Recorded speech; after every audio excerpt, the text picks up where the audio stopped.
Ecuador's new president's on a winning streak. What with the recapture of the alleged leader of the Los Lobos gang, this coming hot on the heels of Sunday's referendum giving Daniel Noboa a mandate to get tougher on gangs and drug cartels. Back in January, the world was shocked to see a once peaceful South American state overrun by massive prison breaks in several cities, the escape of the likes of Capitan Pico, and as you're seeing in these pictures, the brief overtaking of a television station by gang members. How high the danger of becoming a failed state like Haiti? And now, does Ecuador go for mass incarceration like El Salvador? We'll connect the dots between the turmoil that's an ocean away from our Paris studios and a drug trade that's in flux. But with demand for cocaine falling in the U.S. and traffickers in the Americas eyeing Europe as a choice destination, what's the best way to tackle what is a global problem? Today in the France 24 debate, we're looking at Daniel Noboa's fight against drug gangs. And with us, he's a former Ecuadorian foreign minister, Guillaume Long, senior fellow at the Center for Economic and Policy Research. Thanks for being with us. Thank you very much for having me on. From New York City, he's a former governor of Ecuador's central bank, Augusto de la Torre, adjunct professor of international and public affairs at Columbia University. Welcome to the show. Thank you for having me. His books include Blood, Gun, Money, How America Arms Gangs and Cartels. From Mexico City, France 24 correspondent Jan Grillo. Good to see you. Always good to be here. Your reactions on the hashtag F24debate. He's the gang leader at the heart of it all, alleged Los Lobos leader Fabricio Colon Pico, recaptured Monday, 3 months after escaping at the same time as Fito, the leader of the Los Chaneros gang, whose January prison break sparked days of gang violence in several cities. 2 alleged accomplices arrested alongside Capitan Pico, as he's known, with weapons seized at the scene of the arrest in Puerto Quito. That's a small town northwest of the capital. At 3 a.m., the officers entered a farm of approximately 22 hectares that produces cocoa. At the same time, there was a farmhouse with all the amenities, such as the internet, television, video games, and an inflatable swimming pool. Now, Pico escaped just days after he was charged with kidnapping and plotting to assassinate Ecuador's crusading Attorney General. Diana Salazar has led a campaign against drug gangs and also made enemies with corruption probes that targeted the former president and his vice president. We'll have more on that in a moment. But first, Jan Grillo, 24 hours ago, we were wondering aloud about the timing of it all, the arrest of Pico just after these referendum questions that were put to voters. Do we have any more clarity on is it just a coincidence? Well, it seems that way, and it's certainly that the government's line, and the government would say it's deliberately kind of waiting to pounce on somebody for political advantage. But it certainly was a good weekend, a good long weekend for President Noboa, both to have public support in this referendum and then get one of these wanted drug bosses. And this is quite a turn, I think, from going back a couple of weeks when we had President Noboa condemned internationally for sending police into the Mexican embassy to arrest a former vice president on corruption charges. Now, it is certainly looking good and in a very good position. The timing worked out well for him. Worked out well from Guillaume Long, you agree? Yeah, I think clearly he won 9 out of 11 questions. So those are the security questions he posed to the public. The voters could pick different questions. For sure, yeah. And yes there were or no. 2 of them that were about the economy. That's right. And those got rejected. So he lost on those. I contend that those were quite important to him. Losing on the economy and winning on security is probably just a partial victory for him. And I also think this campaign has really left the president quite, I think he's kind of coming out tired out of this campaign. Sure, he won. He's got a mandate to now go forward with the security reforms he wants to undergo. But he's, it's come at a huge cost. Both on the international front, as you rightly said, he actually stormed an embassy, gaining international we're going to talk about that, and we'll also talk about how he implements these security, what kind of a mandate he has. But first, the arrest of Pico. Your thoughts on that? Sure. I mean, I don't think it was a campaign ploy. Otherwise, he would have done it the day before the election, not the day after. I mean, clearly he is on a, his whole presidency, which is a transitional presidency, he's only been elected to finish his predecessor's mandate, Guillermo Lasso's mandate. So there are new elections in a few months' time in February next year. The success of his presidency hinges on how good he is on the security front. So he's trying to show results. He's really going out there to try and win this war on drugs. This whole credibility depends on it. So I think we're going to see more spectacular arrests like that in the coming future, and more kind of gung-ho security, aggressiveness in the weeks and months to come, for sure. All right, before we turn to Augusto de la Torre, let's give a bit of context here. Investigators suspecting the Los Lobos gang of involvement in the assassination of presidential candidate Fernando Villavicencio last August, just days before elections.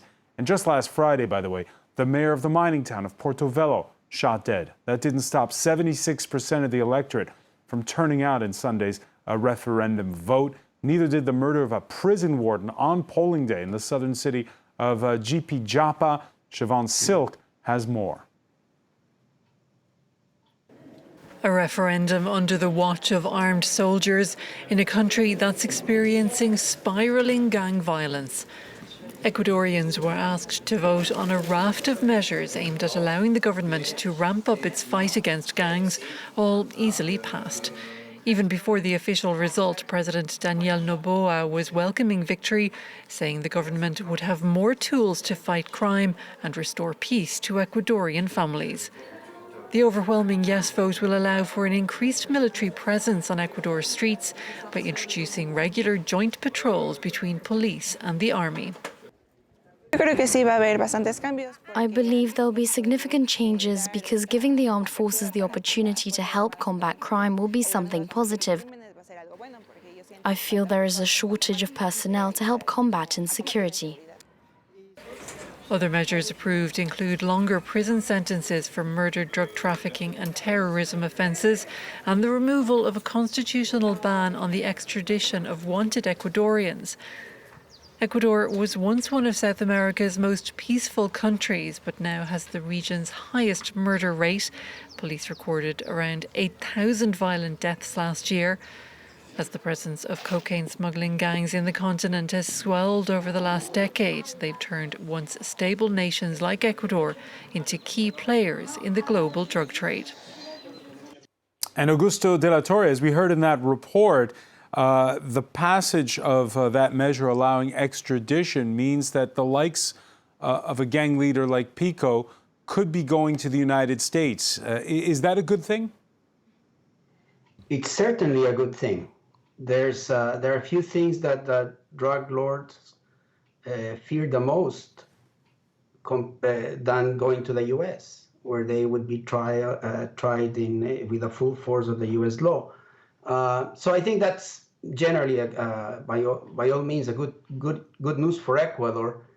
It may there's an ongoing trial in Miami against Carlos Polit, which may establish some connections to the now sentenced Vice President of Ecuador, ex-Vice President of Ecuador. And it may be that he may be the first one to be extradited if that continues that way. And this is Jorge Blas, the one who was taken out from the Mexican embassy. That's correct. Jorge Glass was the vice president of ex-president Correa.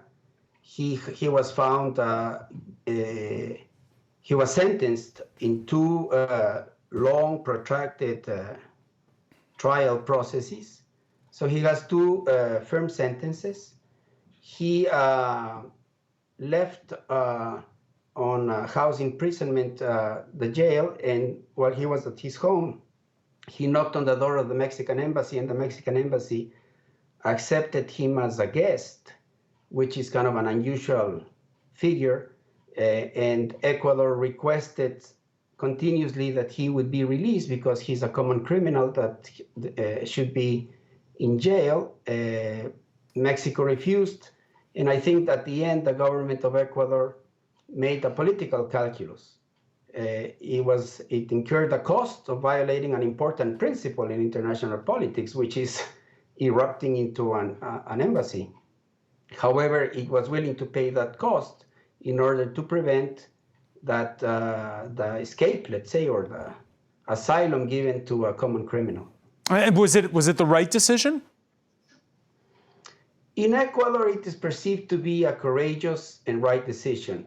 It's essentially a perception of what's the ethically correct thing to do from the justice point of view versus the legally correct thing to do.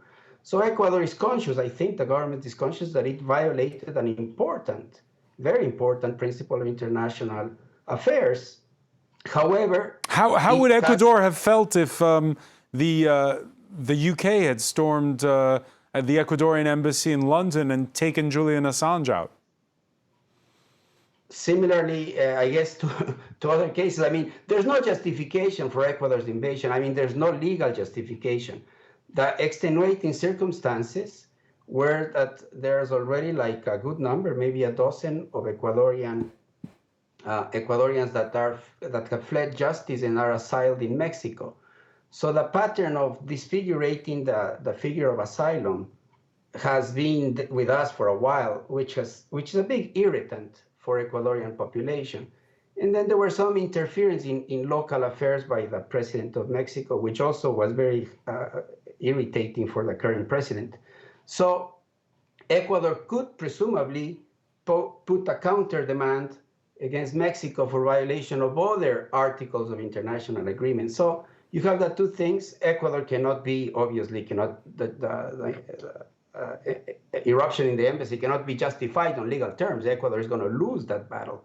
But Ecuador has these other reasons that on an accumulated and on a long-term historical sense can explain why a country took such a dramatic action.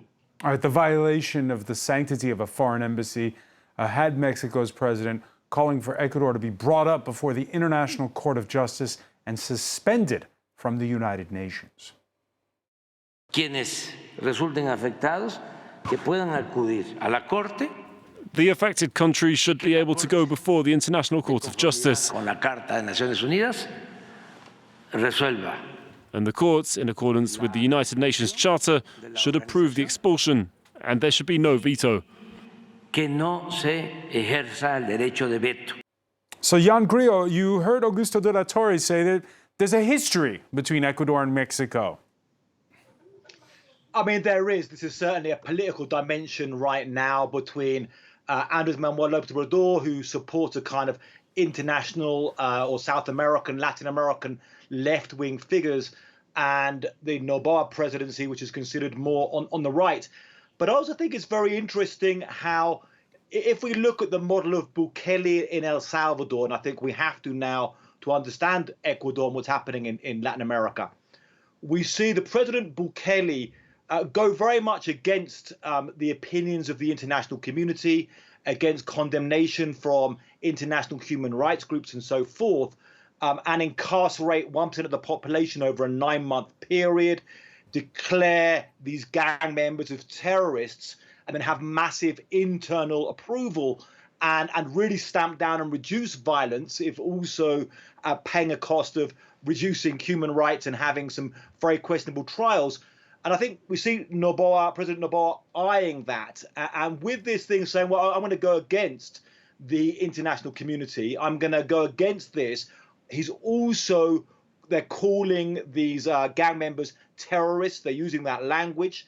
They're also saying it's an internal armed conflict and allowing the army long term to be there. So we can see that echo there. And I think a big question is, if they can echo the success on the streets of El Salvador and really reduce the murder rate over this next year and before the elections next year, or if it will be more a case like Mexico. We've had the army on the streets for a long time, but violence has been terrible and the cartels have been out of control. And we have to remember that the gangs in Ecuador are supported by Mexican cartels, are supported by this billions and billions of dollars of cocaine money from Europe, so they're a much more formidable threat than the gang members in El Salvador.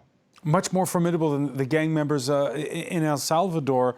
Guillaume Long, your thoughts on this and why we're having this row? Is it, as young Grillo was saying, there's a sort of a playbook when you're a populace to be transgressive when it comes to the rules of the international community? Yeah, so I think there's no excuse whatsoever for the violation of Article 22 of the 1961 Vienna Convention on Diplomatic Relations. It's an extremely serious thing that Ecuador's done. It's received the unanimous condemnation of the international community. Countries, states, including, arch enemies, both Russia and the United States have condemned it, multilateral institutions, the whole of Latin America. It's a pretty bad thing. And it was done on, demagogic, populist basis to try and look like a tough guy because he was facing this referendum. And he was starting to look like he was going to lose on the two questions that he ultimately lost on. So in order to revert that, he said, I know, I'll storm the Mexican embassy. Bad idea. It's come at a huge cost for the Noboa presidency on the international front. And we've seen him, being more and more aggressive on the domestic front. He's made more and more enemies as well by sort of calling people names, both in the academic community and then in the indigenous communities protesting mining. He's kind of cracked down on. And this is only 6 months into a mandate, where Noboa had quite a lot of popularity, and now he's won a referendum, and I would think at a huge political cost, both on the international and on the domestic How much can he follow the front. Nayib Bukele playbook? Because Bukele is very popular in El Salvador. Sure. Despite what human rights organizations say. Sure. I think El Salvador and Ecuador are quite different, so we'll have to see. He's been given a mandate in order to militarize the streets. The security questions were sort of overwhelmingly approved by the Ecuadorian population, so he now has to deliver on this. I wish him luck. I don't think a just hardcore law enforcement, hard security approach is going to be enough. I think you're going to need a much more integrated, holistic approach to crime to tackle this situation, including, poverty reduction, inequality reduction, the rebuilding of state institutions that have been completely destroyed in Ecuador. So you're going to have an institutional approach, a social approach, an economic approach, including growth and employment. These are important things. And of course, a security approach, which is important, right? He's going to have to really, I think the intelligence system needs to be revamped. A lot of this is not just having the military on the streets, but having good intelligence to being able to making key arrests. And for sure, we wish Daniel Noboa well. 46 homicides per 100,000 people in Ecuador at the close of 2023 is one of the most violent places on earth. That's an 8-fold increase in only 6 years. Why? Why did that happen? It's a number of factors. There are exogenous factors, including the change of the nature of the drug trade in Colombia, using Ecuadorian ports. There are 7 key ports on the Pacific coast. But there are also endogenous, internal domestic factors, austerity, cuts, closing down ministries, the rise of poverty, the rise of inequality, and then the pandemic, which just hit Ecuador really hard. Yeah, a number of factors have really, really made Ecuador into one of the most unsafe places in Latin America. But I really think he's going to need an approach that's not just based on security, that's not just based on military on the streets, and it's going to have to be much more across the board public policies to solve this terrible problem. Augusto de la Torre, you agree? Partially. I think that the beginning of the invasion of drugs in Ecuador began in the 10 years of the Correa administration, where the government was particularly friendly to gangs, opened the doors, expelled the Americans from the Base de Manta, created a notion of universal citizenship which allowed anybody to come into Ecuador, reduced the controls of the borders, weaken the intelligence systems. So part of the roots of the problem date back to those times. Unfortunately, and for Ecuadorians, the connection that really is the most irritant is the connection between the drug traffic and the crime associated with it with corruption. The two things have come together, and Ecuador is now fed up with that. We have been witnessing over the last years, since President Moreno came to power, how corruption cases come up and you find linkages between high-level corruption and drug connections. And the two things together, I think, is what wears the most Ecuadorians. That's why, in my opinion, that explains why President Noboa decided to enter the Mexico embassy. It was because the cost of letting Glass go, who is a convicted criminal, he has 2 sentences against him in very well-developed legal cases. So if Glass would have left, but the links with the drug trade are not proven. No, the connections with drug trade are not proven, but they are suggested. And more suggestions keep on popping up in light of 2 important cases that the Fiscal General of Ecuador, Miss Diana Salazar, has conducted. One is called Metastasis and the other one is Purga.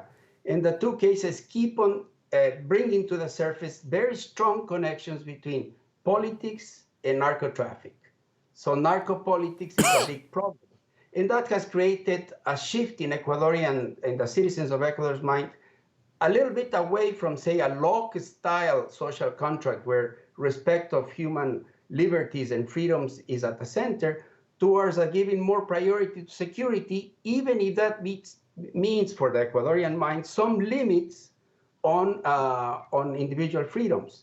It's kind of a switch from Locke to Hobbes that one witnesses in countries that have been brought to the point where they want to get back the right to live without fear.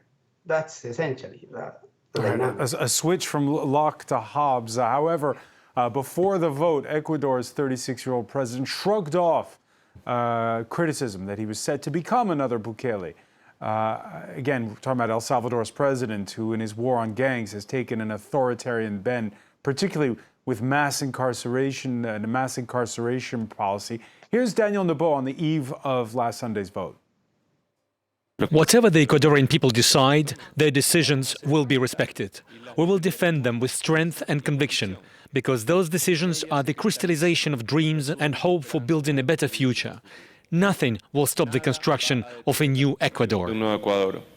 Jan Grillo, your thoughts listening to this new president whose term is a short one? Yeah, that's an interesting case that he kind of goes a bit back and forth on this. Generally, he was quite happy adopting a very aggressive line. And again, using this idea of internal armed conflict is very interesting. In Mexico, you've had the military on the streets in a very large numbers for the last 17 years, but they've always backed away from saying it's actually an armed conflict. They see that as being bad for the idea of the country. This idea of it as an armed conflict, maybe you'd have to give the cartels some right as a kind of a different force or something, and that would be kind of bad for tourism and investment and diplomacy. He's very much embraced that, and in fact, they use this question to justify going into the Mexican embassy, saying we're living in an emergency, in an internal armed conflict. So doing that, but then kind of backing away from that a bit, having a slight double discourse. I think one of the things he might benefit from, which other Latin American presidents have for some time, is to point the finger a bit at Europe and for Europe to take some responsibility for this massive cocaine consumption, because it is euros and pounds, European money, which is ultimately funding a lot of these gangs that have an incredible strength of arms and are doing these kind of activities of going into a TV station and putting a gun to the head of a presenter while it's on live TV. So wait, let me ask you, the fact that less of the cocaine is going to North America and more going to Europe, how does that impact a country like Ecuador? Does it make a difference for Ecuador or not at all? Well, I think it does, because what's happened is you've actually seen the American market go down, and that actually hit a lot of the time the Mexican traffickers in terms of cocaine. But the Mexican traffickers have moved very much over to synthetic drugs now. So here in Mexico, they're very much involved in fentanyl, which is killing huge amounts of people in the United States, and crystal meth, methamphetamine. They still do cocaine, but it's less so than before. Whereas Ecuadorians have very much got a big part of the European market. Guayaquil is a perfect port for this, and ships can go around to the Panama Canal, very big port, and then they go, they end up in ports like Rotterdam in Europe.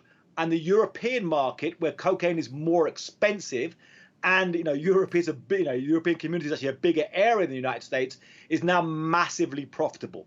So they've really seen this huge, billions and billions of euros that have gone into the cartels and the gangs in Ecuador the last few years.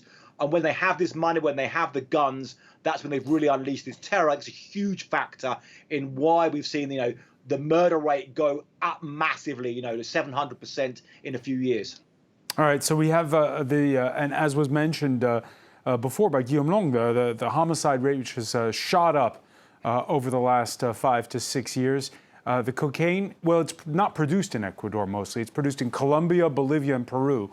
Transits through countries like Ecuador, and there you can see it on this map. And more and more transits through the overseas dependencies of countries like France, Britain, and the Netherlands that are in the Caribbean, and makes its way to Europe. Last week, France's Law and Order Interior Minister, Gérald Darmanin, traveled to Guadeloupe, which is a French overseas department. Darmanin talking up cooperation with neighbors St. Lucia and Dominica. Last month, the same Darmanin used some choice words to blame countries near and far for the infestation of traffickers in France, speaking after a big bust in the northern city of Lille near the Belgian border. Either we give up the fight against drugs and then we are like the Netherlands, like Belgium, sometimes like Spain, like other South American countries, in the hands of the drug traffickers who threaten journalists, who threaten lawyers, who threaten politicians, who sometimes murder them. Or are we fighting an octopus whose legs must not simply be cut off, but whose head must be reached? Before I turn to Guillaume Long, just can you fact-check this? Fact-check that statement for us, Jan Grillo. Are there South American countries in the hands of drug traffickers? Well, he probably, by saying South America, he probably refers to Mexico as well, and Ecuador. And certainly we've seen, organized crime, drug cartels have huge power here. And when he was mentioning murders of journalists, I'm sure he's talking about a lot of the murders of journalists here in Mexico. However, so he has a point. He's just saying we don't want to see drug, gangs, drug cartels rise in our countries. But then he also, what exactly is Europe's policy? Is it going to be really high security and stop, the cocaine really coming in? Or is it going to admit, well, we've got Europeans spending tens of billions, hundreds of billions of euros on cocaine. We have a responsibility for what that is doing to the Latin American countries. It's our money funding the gangs that kill these journalists. We have to have a discussion about what we're going to do about this. And Guillaume Long, you heard Gérald Darmanin there pointing the finger at Belgium, at the Netherlands, at Spain, at fellow EU members. Your thoughts on that? I mean, it's not for me to comment. I mean, it didn't sound like a very rigorous declaration. There's some loose ends there. Let me say something about the narrative that we often hear of the Correa administration being too lenient on drugs and it coming back, going back to the Correa administration. The Correa administration inherited a homicide rate of 16 per 100,000 inhabitants, 16 homicides per 100,000 inhabitants in 2007. It left office with a homicide rate which was one of the lowest in the Americas, 5.8 homicides per 100,000 inhabitants. This homicide rate in 6 years has now shot up to 46 per 100,000 inhabitants. And yet we hear this narrative that it goes back to the Correa years when things were being resolved on the security front. I think that's a worrisome narrative. I don't think it's a rigorous narrative, certainly not a methodologically scientific narrative. It's problematic on the one hand. And secondly, there's an increasing effort to try and link, I would say, there is a politicization of the fight against corruption, an instrumentalization of the issue of corruption in Ecuador, which is why, incidentally, you have so many countries granting political asylum to former Correista collaborators, members of the Correa government, the Vice President Glass. Correa himself has been granted asylum in Belgium, not in Mexico. There's been some asylum seekers in Argentina and Mexico, which has a long history of granting asylum. So I do want to say this. I think it's important not to politicize corruption. The last government, the term that Noboa is currently finishing, is the Lasso government. Why is Lasso didn't finish his term? Because he was very nearly impeached, and before he was impeached, 2 days before he was impeached, he dissolved Congress. Why did he dissolve Congress? Because he was facing major accusations of corruption and links with drug cartels. His brother-in-law was facing major accusation of links with the drug cartels. Now, where are those corruption investigations? Oh, they're suddenly sort of floating there, not being really followed. So I really think it's important, if Noboa wants to be rigorous in the fight against corruption, in the fight against cartels, in resolving Ecuador's insecurity, not to politicize this issue, not to make this a persecution of the left, to really go after the drug lords, not to try and sort of get away with whatever solution is politically more convenient to him in order for him to win the 2025 elections. And how are the institutions doing? Because you have this Attorney General who's not a politician, Diana Salazar, and she's the one who's been prosecuting a lot of these corruption cases and taking on the drug lords. She's got a target on her head, say some. Well, I'm sure we're going to disagree on this plateau, but I would argue that, you know, there's been a lot of political picking on who are the victims of the Attorney General's investigations. You agree on that, Augusto de la Torre, the role of Diana Salazar? Well, obviously, Mr. Long and I don't agree with the interpretation. My sense is that the seeds of all of the problems were indeed planted during the Correa administration. There's quite a bit of evidence that keeps on popping up and mounting. But anyhow, that's a historical interpretation. Currently, the fight against corruption is not a Noboa fight. The fight against corruption and drugs started with Lenin Moreno. And the three governments have tried to do it with all sorts of complications. And Diana Salazar has become almost like a national hero because she may not be perfect, but the processes she has started are very well documented. There's quite a bit of evidence. And if there is some politicization, it must be very minor because the people that get prosecuted are from all over the place, from the Partido Social Cristiano, from the Partido de Correa, from other judges, military people, politicians. So it is hard to describe what Diana Salazar is saying as a highly politicized process. The sentencing of ex-President Glass, I think, was very well done. Any lawyer that goes to Ecuador and studies the whole case and how it was carried through would agree with that. And the asylum that Mr. Long is referring to really concentrates on two countries that are quite friendly to this type of more authoritarian governments that Mr. Correa represented, Mexico and Argentina. Now Argentina is under Milei and is returning the los prófugos, you know, people that are fleeing from justice, from Argentina to Ecuador. So I think this has to be looked in a broader light, obviously not simplified, but Ecuador is in a fight for its life. Ecuador is in a fight for the right to live in peace without fear. And that confronts whoever is the government in Ecuador against the powers of narco-politics, drug traffickers, and street gangs. Because this whole syndrome operates at the three levels, at the narco-politics level, at the big multinational cartels level, and at the street gangs. The street gangs and the crimes they commit are the ones that are most closely to the people. I'm not sure if it is possible to fight at three fronts simultaneously, at least in the short run. But obviously, you have to deal with street violence as a beginning for people to start believing in their future. Jan Grillo, when you think back, back in January, we saw those pictures of cities overrun, of that you were mentioning again, that television station taken over by gangs. We were wondering, could Ecuador become another Haiti, a country where the gangs basically overrun the country? Could it become a failed state? We're not thinking that anymore. Now it's the month of April. But how solid are the institutions? How credible is the work of the Attorney General? I think, the Haiti comparison is an interesting one.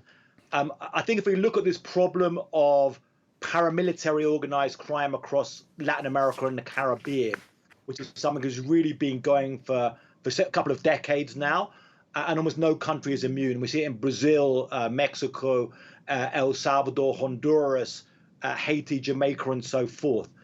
But I think whereas these, quite extraordinary events we saw in January, and not only obviously the TV station was the most extreme, but also these images of the prisons and of gangs holding the prison guards in the prison with knives and guns to them, making them give these statements, gangs on the streets, university students running.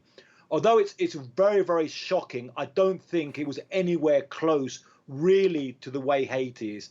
Haiti is a different level of a country which has never had any kind of really stable institutions and which really can collapse the gangs very easily. And I think Ecuador has a much more solid institutions of government and of police and military than that. So I think although you have these crazy outbursts, I mean, these same outbursts have happened in Mexico, where suddenly you have 800 gunmen take to the city of Culiacan and fend off the army, and they go back in their houses again. In Brazil, where they shut down Sao Paulo for several days and burn banks and buses and murder police officers, and they go back again. So these are kind of contained but kind of bad.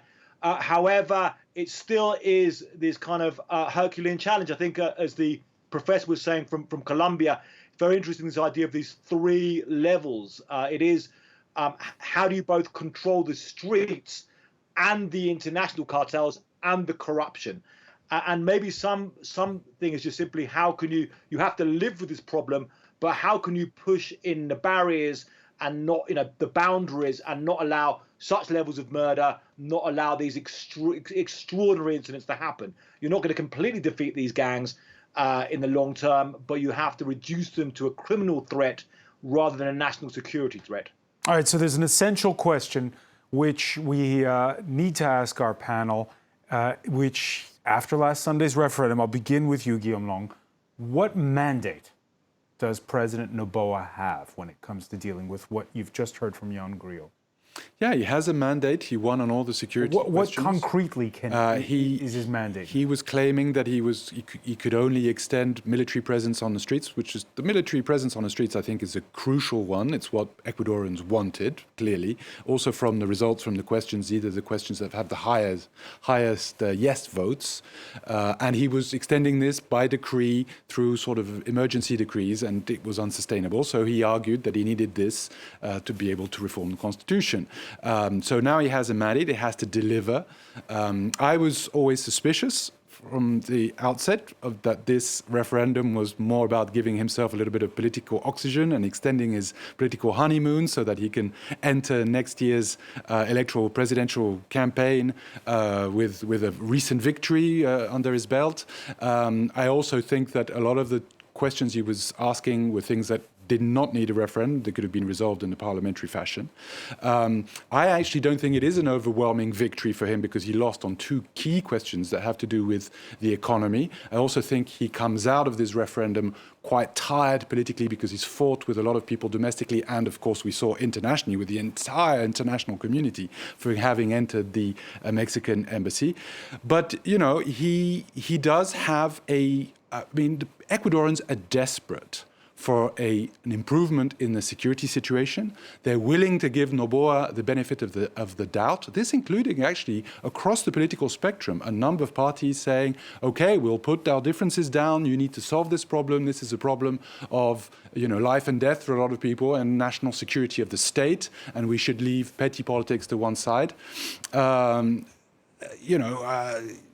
We wish him well, and he has to deliver. And in the next few months, not use the pretext that he doesn't have the tools to do the job anymore, which is why he called the referendum in the first place, saying, I don't have the tools to do this job, I need your help, citizens. Now he has the tools, he's got everything he's wanted in the security sense, he has to deliver. Augusto de la Torre, what can he deliver? What is that mandate for him? He clearly has a mandate to improve the security situation. He clearly has new tools that should help. The big problem that Ecuador has, it doesn't have the resources. We must keep in mind that Ecuador is also confronting an important fiscal crisis, and Ecuador is not a country that has normal access to international financial markets, so it cannot borrow easily. He has to work with the IMF and the multilaterals, which have become the only source of financing, but it means that it has to work and fight against the problem of insecurity with limited resources. I think it would be important if his strategy unfolds and becomes more holistic, and it includes more well-defined elements of international cooperation with the Europeans, with the Israelites, with the Americans. Those countries can help a lot in monitoring the traffic through the seas, monitoring the routes, providing intelligence, providing drones, etc., etc. So I think he has the basis to develop a strategy. So far, we haven't seen a holistic strategy. And I am always puzzled. I mean, are you going to attack the street violence and leave the drug lords for a while? Or are you going to go against them? Or are you going to do corruption? What is the balance? It's very difficult. I don't think Ecuador right now is following Bukele. There are some analogies, clearly. There are some similarities, but I think Ecuador is working within a much tighter constitutional and legal framework of checks and balances, a framework that does allow for additional powers in states of emergency. And I think if Noboa uses that appropriately, with a lot of international cooperation, with additional success in the anti-corruption fight, with better abilities of the Fiscal General to prosecute corruption, with more help from the international community, I think there's some hope. We don't have in the world many examples of success in fighting against this cancer. Ecuador may be able to forge a path. My hope is that it may be easier simply because Ecuador is not a producer. We economists say that if you're not a producer, everything is about transport costs. So what Ecuador has to do, from the point of view of its individual countries, raise the cost of transporting drugs through Ecuador. If that is successful in some way or another, maybe drugs will continue to flow to Europe, but not necessarily through Ecuador. Final word on this, Jan Grill, before we say goodbye? Well, yeah, a short time to get results. And one of the problems is this is, even if he brings down lots of the gang leaders, the drug lords, the leader of Los Choneros, and these different people, you know, that happened in Mexico, but you still had violence going up because their lieutenants will fight over their territory. So he not only needs to arrest people, he needs to also reduce violence. One thing I think in terms of a holistic approach, you also want a carrot as well as a stick in these areas. If you are rounding up a lot of gang members, you've got to, give something to these communities, these barrios where a lot of the gang members are being recruited from. So I think big prevention, big social work schemes at the same time, something very visible will go down a long way. But he's got a very, very big challenge for the rest of this year. Jan Grill, many thanks for joining us from Mexico City. I want to thank Augusto de la Torre for being with us from New York. Guillaume Long, thank you for being with us here in the France 24 debate.